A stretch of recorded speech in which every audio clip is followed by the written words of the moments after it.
بسم اللہ الرحمن الرحیم الحمد للہ رب العالمین اللہم صلی علی محمد وعلی آل محمد وبارک وسلم۔ لرن اسلام ٹوڈے چینل کے معزز سامعین کرام، السلام علیکم۔ ہم آپ سب بہن بھائیوں کو لرن اسلام ٹوڈے چینل پر خوش آمدید کہتے ہیں۔ پیارے دوستو، ہم اللہ پاک سے آپ سب کے لیے دعا کرتے ہیں کہ اللہ پاک آپ سب بہن بھائیوں کی تمام جائز حاجتوں کو، دلی مرادوں کو اپنے فضل اور کرم کے ساتھ پورا فرما دے، آمین۔ پہلے دوستو، شعبان المعظم کا بابرکت مہینہ شروع ہو چکا ہے۔ آپ سب کو شعبان المعظم کی مبارکباد پیش کرتے ہیں۔ آج کا جو وظیفہ ہے یہ شعبان المعظم کے پہلے جمعے کا وظیفہ ہے۔ آسان عمل ہے اور مختصر ہے، پاورفل بھی ہے۔ اپنے دلوں کو صاف رکھ کر صحیح نیت کے ساتھ اور پختہ یقین کے ساتھ اس وظیفے کو کریں، انشاءاللہ العزیز ایک ہی دن کے اندر مسائل جو ہیں وہ حل ہونا شروع ہو جاتے ہیں۔ یہ وظیفہ حاسدین سے بچنے کا ہے، نظر بد کو دور کرنے کا ہے، مفلسی محتاجی کو دور کرنے کا ہے، غربت اور تنگ دستی سے نجات پانے کا ہے، دعاؤں کی قبولیت کا ہے، اور تمام تر جائز حاجتوں کو پورا کرنے کا یہ وظیفہ ہے۔ اس وظیفے کو آپ نے جمعہ کے دن جمعہ کی نماز پڑھنے کے بعد کرنا ہے، یا پھر جمعہ کے دن عصر کی نماز کے بعد اس وظیفے کو کر لینا ہے۔ ان بابرکت گھڑیوں سے فائدہ حاصل کریں، ان مقدس لمحات سے آپ فائدہ حاصل کریں، انشاءاللہ العزیز اللہ کے فضل اور کرم کے ساتھ تمام جائز حاجتیں، دلی مرادیں جو ہیں وہ پوری ہوں گی۔ آسان عمل ہے، مختصر ہے، اور اس وظیفے کی کرنے کی اجازت ہے۔ اس وظیفے کو باوضو قبلہ رخ بیٹھ کر کامل یقین کے ساتھ کرنا ہے، اور وظیفہ جب شروع کریں تو اپنی حاجت کو ذہن میں سوچ لیں کہ اللہ پاک اس وظیفے کی برکت سے میری اس حاجت کو پورا فرما دیجئے۔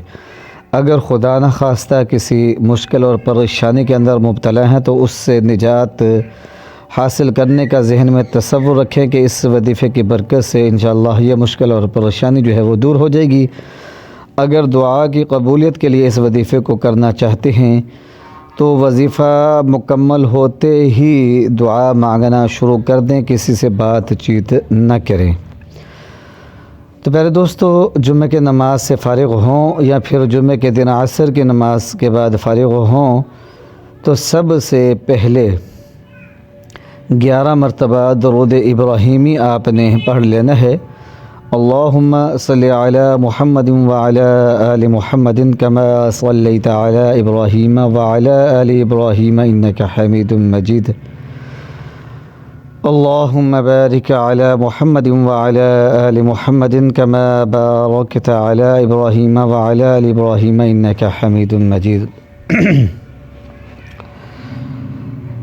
اور اس کے بعد آپ نے 17 مرتبہ، صرف 17 مرتبہ آپ نے آیت الکرسی کو پڑھنا ہے، صرف 17 مرتبہ آیت الکرسی کو پڑھنا ہے، اور پھر 11 مرتبہ درود پاک پڑھنا ہے۔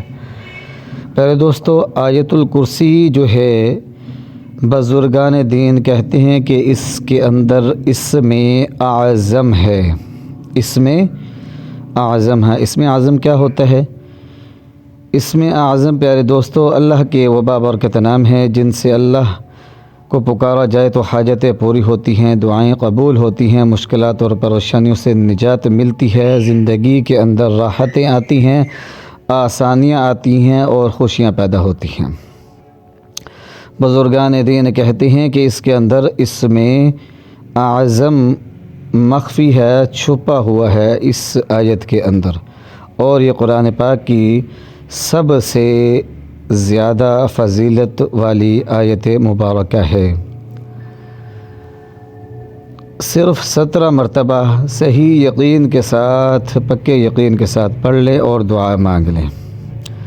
پہلے دوستو، شعبان المعظم کا بابرکت مہینہ ہے، جمعے کا بابرکت دن ہے اور بابرکت گھڑیاں آپ کے منتظر ہیں، تو ان بابرکت گھڑیوں کے اندر اس وظیفے کو کریں اور دعا مانگیں۔ انشاءاللہ دعا جو ہے وہ قبول و منظور ہوگی۔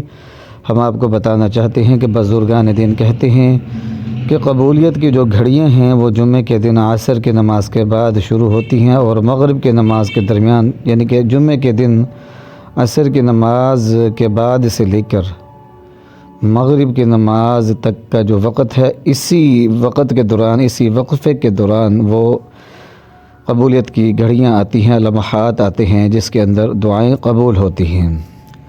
تو آپ اس وظیفے کو جمعے کے دن عصر کی نماز کے بعد کریں اور رو رو کر، گڑ گڑا کر دعا مانگیں۔ پیارے دوستو، دعا کو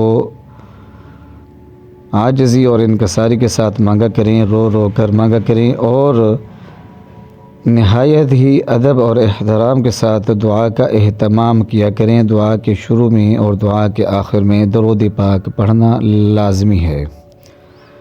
اگر آپ چاہتے ہیں کہ آپ کی دعائیں جلد قبول ہوں تو درود پاک کا اہتمام کریں۔ دعاؤں کے اندر جب دعا مانگیں تو درود پاک لازمی پڑھ لیا کریں۔